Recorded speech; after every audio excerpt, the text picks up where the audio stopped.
So last Saturday, Leslie McCormick, the author of the book Bank on Yourself, Why Every Woman Should Plan to Be Financially Single Even If She's Not, joined us. She's part of the Farwell group, and she shared how she personally had fallen victim to fraud and gave us tips to protect ourselves. That show and interview are now on my website, marilyns.ca, and I have Darren Farwell with me this morning. So good morning, Darren. Good morning, Marilyn. What do you have for us today? Well, Christmas season is a season where we have to make a lot of decisions.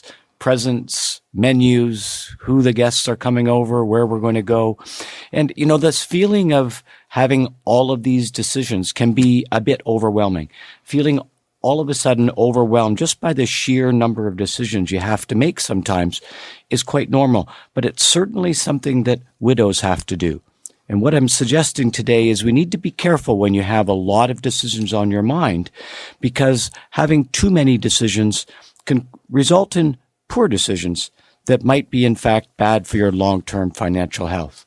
Take Linda, for example. Linda, at age 68, had already been widowed for 3 years. And now, in her own words, she said, well, most of the time, she was actually feeling like things were okay and she was in control. But then, as time passed, and she began to think more about her own long-term vision and her own long-term plans, the number of decisions that started running around in her head began to feel rather overwhelming. And it was the overwhelming number of decisions that was causing her to actually do nothing. And I can understand when we were talking, she did have a lot of things on her mind at one time. Her term insurance was coming due. Should she cancel it? Should she renew it? Should she get a different kind of insurance? All of a sudden, her house was feeling a little bit big to her. So she began to wonder, should I move? If she moves, should she rent? Should she get a condo? Should she get a new house? She needed a new car. In the past, her husband was a big part of making that new car decision, and now she was going to have to make all these decisions by herself. She was going on quite a few vacations. She wasn't sure whether she could go business class. Was she taking too many vacations? Was it a good thing to do? How much was she going to leave her kids? Should she have an RESP? Importantly, all of a sudden, her investments going up and down, she was really noticing. In the past, she hadn't noticed that, but looking at her statements, she was starting to notice, and it was really making her feel literally sick when her investments went down. Her son-in-law has a company, and her son-in-law was raising money in a private equity offering. He asked her if she would invest $100,000 of her money in the company. Finally, well, not even finally, there were even more than this. She used to own a flower shop. And she was wondering whether or not maybe this is a good time for her to go out and buy another flower shop. Well, I think of all of these ideas as thought bubbles, just little thought bubbles running around in her head. And that's a lot to think about for anybody. So it would be quite normal to be feeling overwhelmed with all of that in your head. But Linda recognized that these were important decisions with potentially dire long-term consequences. So she came to see me. After spending some time together and getting to understand that she was, in fact, feeling overwhelmed, and this was really stopping her from moving ahead on some of the decisions, I suggested that we use one of the specialized tools that Leslie and I use with many of our widows who often, at some point, do feel overwhelmed. It's called the decision-free zone. We sort out all of those thought bubbles, and I actually use a graphic which shows the different thought bubbles, and we organize those. And we organize them into 3 different areas.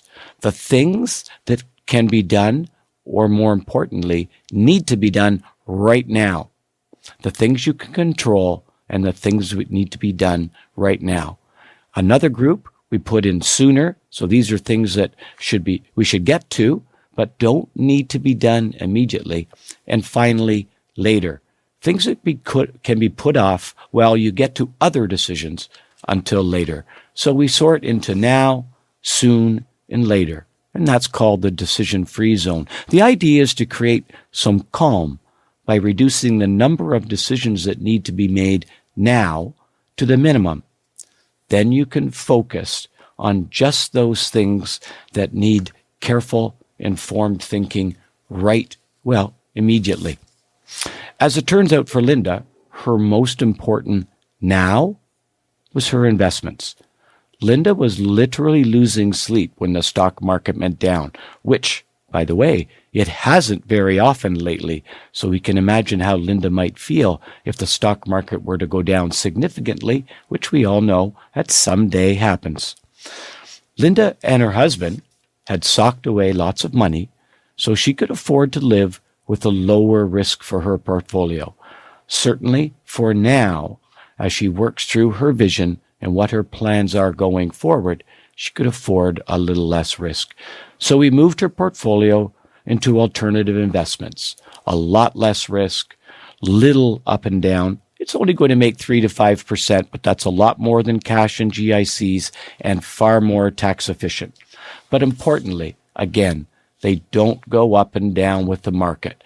You know, the market can be like a yo-yo sometimes in the short term, and this took that feeling of risk away for Linda. So listen, Linda is resting easy. Now, after having made that decision, we were able to move on to one of the other two important now decisions on the list. So if you're feeling overwhelmed go to a professional, deal with a professional who has the tools to give you the help you need to make good decisions. So this tool sounds decision-free zone. You fill in the blanks and you come up with a solution, and you basically end up with things that need to be done immediately and do them first, then sooner, and then later. And if someone wants to talk to you about getting their own decision-free plan, how do we reach you? Well, you can call me at the office, of course, 416-863-7501, or contact us through our website, the Farwell Group. 416-863-7501. The Farwell Group, there's a link from marilyns.ca.